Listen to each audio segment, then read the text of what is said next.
स्वागत है आपका बी न्यूज नेशन में। मैं हूं आबिद हुसैन शेख। टीचर्स की सेवा ही मेरा धर्म है। अरुण शाहपुर।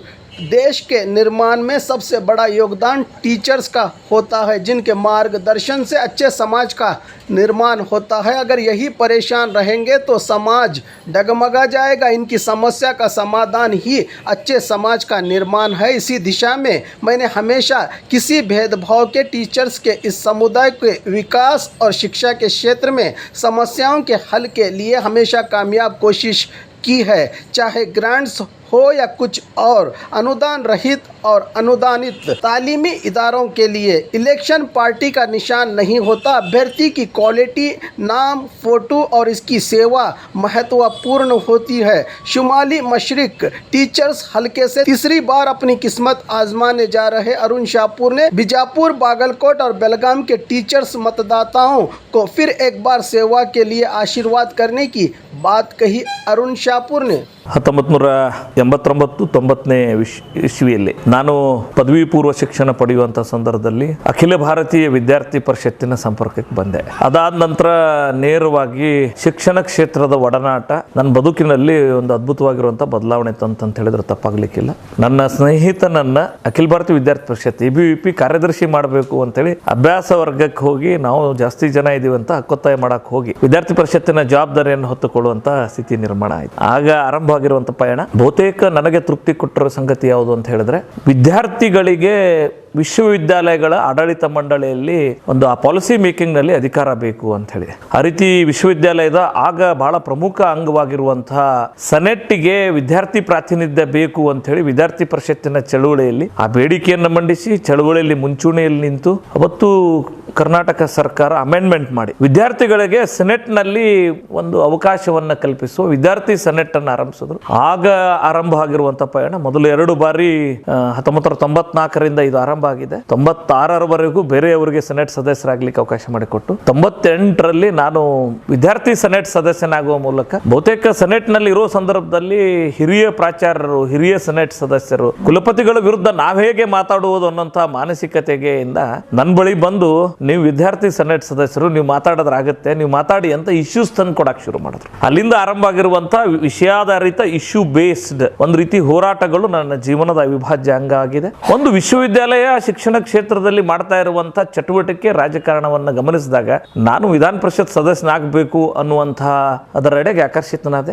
ಆಗ ಆರಂಭ ಆಗಿರುವಂತಹ ಪಯಣ ಬಹುತೇಕ ಸತ್ಯಕ್ಕಾಗಿ ಹೋರಾಟ ಮಾಡಿ ಅದನ್ನು ಗೆಲುವು ಪಡೆದುಕೊಳ್ಬೇಕು ಅನ್ನುವಂಥದ್ದು ಆಗ್ಲೇನೆ ಆರಂಭ ಆಯಿತು. ಅದರ ಜೊತೆಗೆ ವಿಶ್ವವಿದ್ಯಾಲಯವನ್ನ ಯಾವ ದಿಕ್ಕಿನಂತ ತೆಗೆದುಕೊಂಡು ಹೋಗ್ಬೇಕು ಅಂತ ವಿಚಾರ ಸಂಕಿರಣವನ್ನ ಆಗಿನ ವಿರೋಧ ಪಕ್ಷದ ನಾಯಕರಾಗಿರುವಂತಹ ಜಗದೀಶ್ ಶೆಟ್ಟರ್ ಅದರ ಸಮ್ಮುಖದಲ್ಲಿ ಮಾಡಿದ್ವಿ. ಈ ರೀತಿ ಶಿಕ್ಷಣ ಕ್ಷೇತ್ರದಲ್ಲಿ ನನ್ನ ಒಲವುಗಳನ್ನ ಗಮನಿಸಿದ ಸಂಘಟನೆ ಹಿರಿಯರು ವಿದ್ಯಾರ್ಥಿ ಚಳವಳಿಯಿಂದ ಶಿಕ್ಷಕರ ಚಳವಳಿ ಕಟ್ಟುವಲ್ಲಿ ನನಗೆ ಅವಕಾಶ ಮಾಡಿಕೊಟ್ರು. ಶಿಕ್ಷಕರ ಚಳವಳಿ ಮಾಡುವಂತಹ ಸಂದರ್ಭದಲ್ಲಿ ಸಹಜವಾಗಿ ವಾಯುವ್ಯ ಶಿಕ್ಷಕರ ಕ್ಷೇತ್ರದಲ್ಲಿ ಅವತ್ತು GK ಪಾಟೀಲ್ರು, ಅವರು ಬುದ್ಧಿಜೀವಿಗಳು, ಆದ್ರೆ ವಯಸ್ಸು ನನಗೆ ಅವಕಾಶ ಕೊಡ್ಲಿಲ್ಲ, ಆರೋಗ್ಯ ಅವಕಾಶ ಕೊಡ್ಲಿಲ್ಲ ಅಂತ ಹೇಳಿ ಅವರು ಮತ್ತೆ ಸ್ಪರ್ಧಿಸುವ ಅವಕಾಶವನ್ನ ಬಿಟ್ಕೊಟ್ರು. ಆ ಸಂದರ್ಭದಲ್ಲಿ ಸಂಘಟನೆ ಹಿರಿಯರೆಲ್ಲರೂ ಹುರಿದುಂಬಿಸಿ ಒಬ್ಬ ಯುವಕನನ್ನ ದೇಶ್ 35ನೇ ವಯಸ್ಸಿನಲ್ಲಿ ನನಗೆ ವಾಯುವ್ಯ ಶಿಕ್ಷಕ ಕ್ಷೇತ್ರಕ್ಕೆ ಸ್ಪರ್ಧೆ ಮಾಡೋ ಅವಕಾಶ ಮಾಡಿಕೊಟ್ರು. ನಾನು ಮೊದಲನೇ ಅವಧಿಯಲ್ಲಿ ಶಿಕ್ಷಣ ಕ್ಷೇತ್ರದ ಆಳ ಅಗಲಗಳನ್ನ ಅರ್ಥ ಮಾಡ್ಕೊಳ್ಳೋ ಕೆಲಸ ಮಾಡಿದೆ. ಅವತ್ತಿನಿಂದ ಆರಂಭ ಆಗಿರೋ ಈ ಪಯಣ ಶಿಕ್ಷಣ ಸಚಿವರು ನನಗೆ ಸಹೋದರನಂತೆ, ತಮ್ಮನಂತೆ ಭಾವಿಸಿ ಜೊತೆಗಿಟ್ಕೊಂಡು ಪಾಲಿಸಿ ಮೇಕಿಂಗ್ ನಲ್ಲಿ ಚರ್ಚೆಗೆ ಅವಕಾಶ ಕೊಡ್ತಿದ್ರು. ಸರ್ಕಾರ ಯಾವುದಿದ್ರೂ ಕೂಡ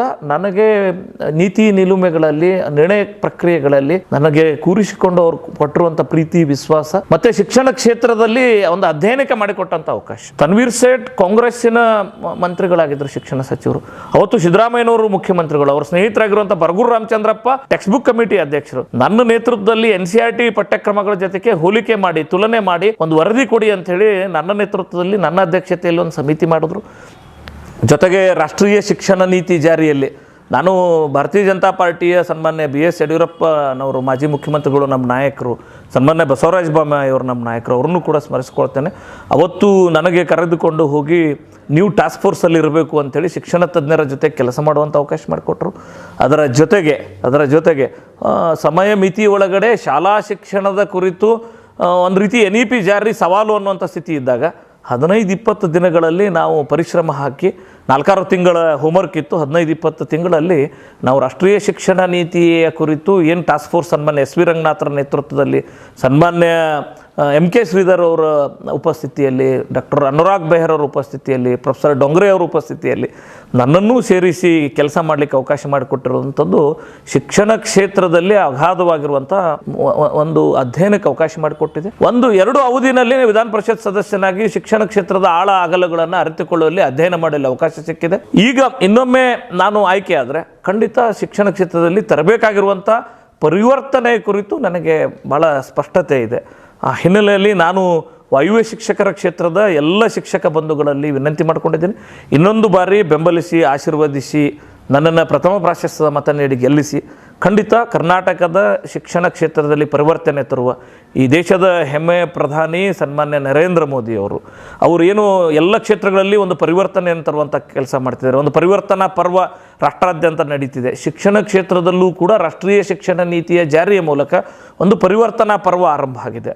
ಅದನ್ನು ಜಾರಿಗೊಳಿಸುವ ಮೊದಲನೇ ರಾಜ್ಯ ಆಗಬೇಕು ಅಂತೇಳಿ ಸನ್ಮಾನ್ಯ BS ಯಡಿಯೂರಪ್ಪನವರು ಅವತ್ತು ಮುಖ್ಯಮಂತ್ರಿಗಳಾಗಿ, ಇವತ್ತು ಸನ್ಮಾನ್ಯ ಬಸವರಾಜ ಬೊಮ್ಮಾಯಿಯವರು ಮುಖ್ಯಮಂತ್ರಿಗಳಾಗಿ, ಸನ್ಮಾನ್ಯ ಅವತ್ತಿನ ಶಿಕ್ಷಣ ಮಂತ್ರಿಗಳಾಗಿ ಅಶ್ವಥ್ ನಾರಾಯಣರು, ಸುರೇಶ್ ಕುಮಾರ್ ಅವರು, ಇವತ್ತು ಅಶ್ವಥ್ ನಾರಾಯಣರು, BC ನಾಗೇಶ್ ಅವರು ಮೊದಲನೇ ರಾಜ್ಯ ಆಗಬೇಕು ಅನ್ನುವಂಥ ಒಂದು ಕನಸನ್ನು ಇಟ್ಕೊಂಡು ಕೆಲಸ ಮಾಡುವಂಥ ಸಂದರ್ಭದಲ್ಲಿ ಖಂಡಿತ ವಾಯುವ್ಯ ಶಿಕ್ಷಕರ ಕ್ಷೇತ್ರದ ಒಂದು ಹೆಜ್ಜೆ ಗುರುತನ್ನು ಕರ್ನಾಟಕದ ಶಿಕ್ಷಣ ಪರಿವರ್ತನೆಯಲ್ಲಿ ಉಳಿಸುವ, ಮೂಡಿಸುವ ಒಂದು ವಿಶ್ವಾಸವನ್ನು ಹೊಂದಿದ್ದೇನೆ. ಆ ಮೂಲಕ ಶಿಕ್ಷಕರ ಸಮಸ್ಯೆಗಳಿಗೆ ಸಿಂಗಲ್ ವಿಂಡೋ ಸಿಸ್ಟಮ್, NEP ಜಾರಿ ಅಂದ್ರೆ ರೀಡಿಫೈನಿಂಗ್, ಪ್ರತಿಯೊಂದು ವಿಷಯದ ಬಗ್ಗೆ ನಾವು ಪುನರ್ ವ್ಯಾಖ್ಯಾನ ಮಾಡಬಹುದು. ಸಂಬಳ, ಸವಲತ್ತು, ವರ್ಕ್ಲೋಡು, ವಿದ್ಯಾರ್ಥಿ ಶಿಕ್ಷಕರ ಅನುಪಾತ ಅದನ್ನು ಮಾಡುವ ಕನಸನ್ನು ಹೊಂದಿದ್ದೇನೆ. ಖಂಡಿತ ಆ ನಿಟ್ಟಿನೊಳಗೆ ಯಶಸ್ವಿ ಆಗ್ತೇವೆ ಅನ್ನುವಂಥ ವಿಶ್ವಾಸ ಇದೆ.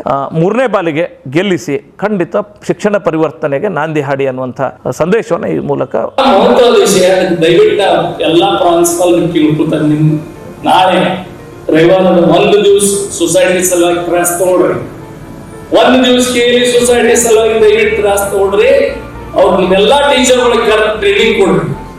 ಮೊದಲನೇ ಪ್ರಶಸ್ತಿ ಕೊಡು, 2 ಸಪರೇಟ್ ಕೊಡ್ತಾರೆ. ಗ್ರಾಜುಯೇಟ್ ಬೇರೆ ಬ್ಯಾಲೆಟ್ ಕೊಡ್ತಾರೆ ಮತ್ತು ಟೀಚರ್ಸ್ ಒಂದು ಬ್ಯಾಲೆಟ್ ಕೊಡ್ತಾರೆ.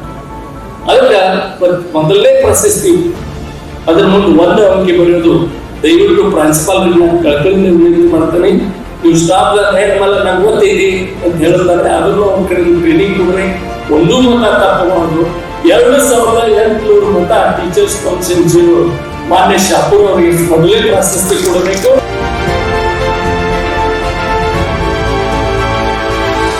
और खबरों के लिए देखते रहिए B News नेशन।